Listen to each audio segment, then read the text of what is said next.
sahabat, wahai para tabi'in, aku pernah berduaan dengan Kanjeng Nabi Muhammad sallallahu alaihi wasallam.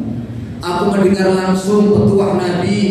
Nabi bersabda, innal qabra awwalu manzilin min manazilil akhirah.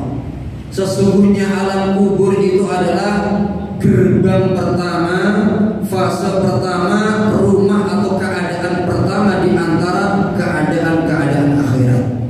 Tak heran Imam Abu Hanifah dalam kitab Al-Fiqhul Akbar berkata, iman terhadap yaumul akhir bukan berarti iman terhadap akhirat, tapi iman terhadap apapun yang terjadi setelah kematian dimulai dari situ. Allahumma shalli ala Muhammad. Allahumma shalli ala Muhammad. Kemudian lanjut Sayyidina Utsman. Rasul bersabda yang artinya saja, siapapun yang selamat di alam kubur, maka pasti fase-fase berikutnya hingga menuju surga lebih ringan, lebih mudah. Dan barang siapa yang tidak selamat di alam kubur, pasti tidak mungkin tidak. Setelahnya fase-fase berikutnya asyaddu, lebih dahsyat, lebih pahit, lebih mengerikan. Sehingga barometer keselamatan akhirat terukur dari hadis ini adalah keselamatan di alam kubur. Ikhwatul iman, as'adakumullah. Di antara kengerian alam kubur itu apa sih? Secuil dua cuil saja. Hai Umar, ta'al, celok Rasulullah. Rasulullah manggil Sayyidina Umar. Bagaimana menurutmu jika engkau sudah berada di depan Munkar Nakir alaihi wassalam, lalu engkau dapati Munkar Nakir alaihi wassalam warna wajahnya, penampakan wajah dan kulitnya adalah aswadani azraqan, ireng, hitam menyeramkan, azraqan, merah matanya kebiru-biruan, bengis kejem, itu Munkar Nakir alaihi wassalam. Kalau kita pikir ini Sayyidina Umar kurangnya apa? Imane, jihate, perjuangannya, kesolehane, tetap dapat peringatan, warning, hati-hati hai Umar, siap-siap di alam barzakh engkau menemukan Munkar Nakir alaihi wassalam dengan perawakan dan penampakan demikian. Lalu bagaimana dengan kita? Lalu lanjut Rasulullah, hai Umar, ketahuilah suaranya Munkar Nakir alaihi wassalam asyaddu min sa'atir ra'di, lebih dahsyat daripada suara petir yang menggelegar, yang menggelegar dunia. Kemudian kilatan mata mereka, hai Umar, asyaddu min sa'atil bardi, lebih tajam, lebih mengerikan daripada kilatan yang menyambar. Lama stop ya Rasul, aku bisa pingsan mendengarkan dan membayangkan ketuhan engkau ya Rasulullah. Sayyidina Umar. Dua cuil lagi kengerian tentang alam kubur. Rasul pernah bersumpah, wallahi inna lil qabri dhabtatan. Di alam kubur itu pasti ada himpitan, nyempit itu alam kubur. Lau naja ahadun, seandainya ada satu orang saja selamat. Sehingga para alim ulama berkata, orang soleh pun gak bakal bisa selamat daripada himpitan alam kubur. Seandainya ada satu orang saja selamat, lanaja Sa'ad bin Mu'adz hadza, maka pasti Sa'ad bin Mu'adz sahabat kalian ini loh di alam kuburnya saat ini pasti dia selamat. Karena ia dumatan, karena ia sempat dihimpit kuburannya, lalu summa kemudian naja minhu atau ruhya minhu, diselamatkan oleh Allah. Artinya orang soleh memang tidak bisa lepas bulan, tapi nggak lama insya Allah ditolong oleh Allah Subhanahu wa Ta'ala. Bapak Ibu yang dirahmati Allah Subhanahu wa Ta'ala, dan banyak lagi tentang kengerian alam kubur yang membuat tangis Sayyidina Utsman bin Affan. Islam itu indah. Ada masa keterangan khauf, menakut-nakuti agar dekat dengan Allah. Ada pula yang sifatnya rojak, solusi. Apakah solusinya Ustaz untuk selamat dari fitnah dan azab kubur? Maka minimal para alim ulama, Ibnu Qayyim dalam kitab Ar-Ruh 5, Tanbihul Ghafil Abu Lais mengatakan 5, Al-Qurtubi dalam kitab At-Tadhkirah 5 hal ini secara spesifik disebut Rasul benar-benar nyelamatin daripada Munkar Nakir, fitnah dan siksa-siksa kubur. Meskipun pada umumnya Bapak Ibu semua amal soleh secara secara global umum bisa nyelamatin kita dari fitnah dan azab kubur. Ayat 27 surah Ibrahim juz yang ke-13 lembaran ke-9 sebelah kanan dari ayat nomor ketiga. A'udzubillahi minasyaitonir rajim. Yuthabbitullahu alladhina amanu bil qawli tsabiti fil hayatid dunya wa fil akhirah. Mayoritas ahli tafsir menerjemahkan orang yang istiqomah takwa insyaallah selamat dari fitnah dan kubur. Amin Allahumma amin. 5 hal secara khusus itu apa? Yang pertama, cepat wae maksimal 12 menit ke depan. Yang pertama, riba. Para alim ulama menerjemahkan al-mulazamah fi sabilillah. Mengekang diri, mengunci diri, menghabiskan diri dan waktunya di jalan Gusti Allah. Mayoritas alim ulama mendefinisikan yakni ikut gabung pasukan kaum muslimin dalam rangka keamanan, keselamatan, maslahat umat. Itu kategori ar-riba. Di mana Rasulullah SAW bersabda yang artinya saja hadis Muslim dari Salman Al-Farisi, siapapun yang melakukan riba sehari semalam saja pahalanya melebihi pahala puasa selama 1 bulan penuh, ditambah lagi dari isya sampai subuhnya setiap malamnya melakukan qiyamul lail tanpa berhenti, kalah dengan melakukan riba walaupun hanya sehari semalam.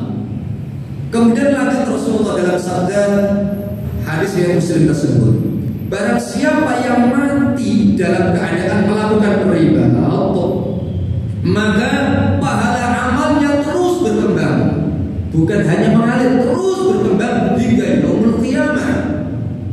Ustaz, bukankah dalam hadis Bukhari Abu Hurairah dari At-Tirmidzi 3 amalan saja jika ada manusia mati maka amalnya terputus kecuali sedekah jariyah, ilmu manfaat, anak soleh mendoakan? Kata para alim ulama, tetap itu kalah dengan amalan riba, karena amalan riba kata Rasul bukan ia jeri tapi yanmu, terus berkembang berlipat-lipat di sisi Allah Subhanahu wa taala. Bapak Ibu yang dirahmati Allah, dan sungguh indah jika Ibnu Qayyim rahimahullah taala ngasih tambahan keterangan, panjenengan jika istiqomah takwa di tengah-tengah konco-konco ini aduh jauh dari Gusti Allah, kok mati dalam keadaan tetap istiqomah takwa, mati ini tetap mati riba. Orang yang mati dalam kategori iktikaf mati riba. Orang yang mati karena wiridan riba. Orang yang mati karena dalam keadaan wudu riba. Orang yang mati masih dalam keadaan nunggu sholat berikutnya riba. Itu kata Imam Ibnu Qayyim. Kemudian amalan yang kedua, mati dalam keadaan syahid. Seorang sahabat bertanya dalam hadis Ahmad dan An-Nasai, hadis yang hasan, ya Rasulullah, pada umumnya apakah kaum mukminin dapat fitnah-fitnah kubur? Fitnah kubur itu marrabbuka wa madinuka wa man nabiyuka wa ma ilmuka, kecuali orang yang mati syahid ya Rasulullah. Apakah tidak ada fitnah dan tidak ada azab? Apa jawaban Rasulullah? Kafa bi barakati suyufi ala ra'sihi fitnah. Ya sudah cukup tebasan pedang yang mengenai kepala seorang yang mati syahid, cukup itu fitnah. Kata Imam Al-Qurtubi, tidak ada lagi fitnah ujian-ujian di alam kuburnya karena sudah cukup. Umpamanya hari ini kena panah atau kena tembak, bom, riwayat yang lain, muncratin darah yang pertama lalu ia mati, itu cukup menjadi fitnah. Tidak perlu lagi ada fitnah dan pertanyaan alam kubur. Yang ketiga, mati dalam keadaan sebab sakit, lebih-lebih sakit perut. Rasul bersabda dalam hadis hasan, man yaqtuluhu batnuhu lam yuftan wa lam yu'adzab fil qabri. Orang yang mati disebab penyakit perut, maka dijamin orang Allah fitnah, gak ada adab kubur. Hadis hasan pula. Maknanya apa penyakit perut? Kita pahami bukan sedelik-delik, pahami dengan pemahaman para alim ulama. Ternyata para alim ulama hadis mensyarat pertama al-ishal, mencret. Orang, mohon maaf, nyuwun sewu 5.000. Jika ada orang mati karena mencret diare mati, insya Allah matinya syahid, tidak ada fitnah dan kubur. Sebagian alim ulama berkata al-istisqa, bukan salat istisqa. Istisqa, mohon maaf, belakangnya jebol itu apa namanya Pak Ibu? Yang mohon maaf bagian belakang jebol apa itu namanya? Wasir, ya betul. Wasir atau ambayin. Terima kasih. Wasir atau ambayin itu namanya istisqa dalam ilmu hadis, ilmu fikih. Orang yang mati karena ambayin perdarahan mati ini mati syahid. Dalam hadis hasan ini tidak ada fitnah, tidak ada adab.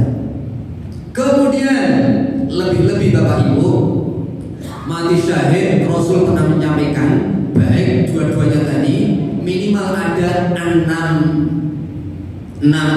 diskon atau 6 keistimewaan. Yang pertama dapat ampunan Allah saat hantaman pertama, kedua melihat kedudukannya surga sebelum mati dunia, yang ketiga dijauhkan dari fitnah dan azab kubur, yang keempat aman dari fase akbar, ninggalin rokok aman, kemudian yang kelima mohon maaf dikawinkan kepadanya 72 bidadari, alhamdulillah. Kemudian pula diletakkan di atas kepalanya tajul liqor, mahkota bawaan. Kemudian yang ketujuh, walaupun Rasul mengatakan 6 tapi perinciannya 7, diberi izin memberi syafaat minimal 70 orang di antara kerabatnya. Tidak panjang kala. Lalu yang keempat apa? Hanya 5 saja insya Allah. Yang keempat, sebab-sebab secara spesifik aman dari fitnah, munkar nakir dan adab kubur adalah mati karena sebab-sebab, mohon maaf, mati seseorang rajin membaca surah Al-Mulk. Hadis An-Nasai, Ibnu Abbas radhiyallahu anhu bercerita, ada seorang sahabat, kila yang lain 9 sahabat, bercerita kepada Rasul, ya Rasulullah, semalam kami kelelahan, bikin kemah istirahat, ya sadar kalau semalam kita tidur di atas sebuah kuburan. Kata orang setempat itu kuburannya orang yang qara'u surat Al-Mulk. Hadisnya bukan hafal, bukan hafal, tapi rajin baca surah Al-Mulk. Apa kata Rasulullah? Hiyal mania, itu surat mencegah. Hiyal munjiyat, itu surat penyelamat. Penyelamat dari apa ya Rasulullah? Min fitnatil qabri wa adabihi, dari fitnah kubur dan adab kubur. Maka Rasulullah dalam hadis muttafaqun alaih kata Jabir bin Abdullah, Rasul gak pernah ada cerita tidur sebelum tidur kecuali baca as-sajdah dan tabarak. Dan saya temukan Bapak Ibu, ada seorang ulama dari Jepara, harum seminggu gak hilang harum-harumnya itu dari kuburannya. Ternyata dipertanyakan kepada ahli baitnya, ahli baca surah Al-Mulk setiap malamnya sebelum tidur. Yang terakhir adalah mati karena waktu yang terbaik. Di antaranya apa? Nabi sallallahu alaihi wasallam bersabda, "Ma min muslimin yamutu fi yaumil jum'ati aw lailatal jum'ati illa wuqiya min fitratil qabri wa 'adabihi." Hadis hasan li ghairihi. Orang-orang muslim yang mati di hari Jumat antara subuh sampai maghrib, atau malam Jumat, Kamis malam Jumat, maghrib sampai subuh, mati kecuali pasti ada jaminan terlindungi dari fitnah kubur dan adab kubur. Di luar daripada itu, saya lihat tadi banyak yang bersedekah. Saya berharap sangat mudah-mudahan diridhoi oleh Allah Subhanahu wa taala. Amin. Rasul pernah menyampaikan seperti ini. Barang siapa yang mati ketika selesainya puasa Ramadan, mati di dakhalul jannah. Barang siapa yang mati karena selesainya sampai Arafah, dakhalul jannah. Barang siapa yang mati karena selesainya sedekah, disinggung Rasulullah, mati habis sedekah keluar masjid, mati ini mati dakhalul jannah. Amin Allahumma amin. Subhanakallahumma bihamdika asyhadu an la ilaha illa anta astaghfiruka wa atubu ilaik. Mudah-mudahan Allah jaga hati kita hingga husnul khatimah. Amin. Al-Fatihah. A'udzu billahi minasyaitonir rajim. Bismillahirrahmanirrahim. Alhamdulillahirabbil maliki yaumiddin. Iyyaka na'budu wa iyyaka nasta'in. Ihdinas siratal mustaqim. Siratal ladzina an'amta 'alaihim ghairil maghdubi 'alaihim waladdallin. Amin. Billahi taufiq wal hidayah.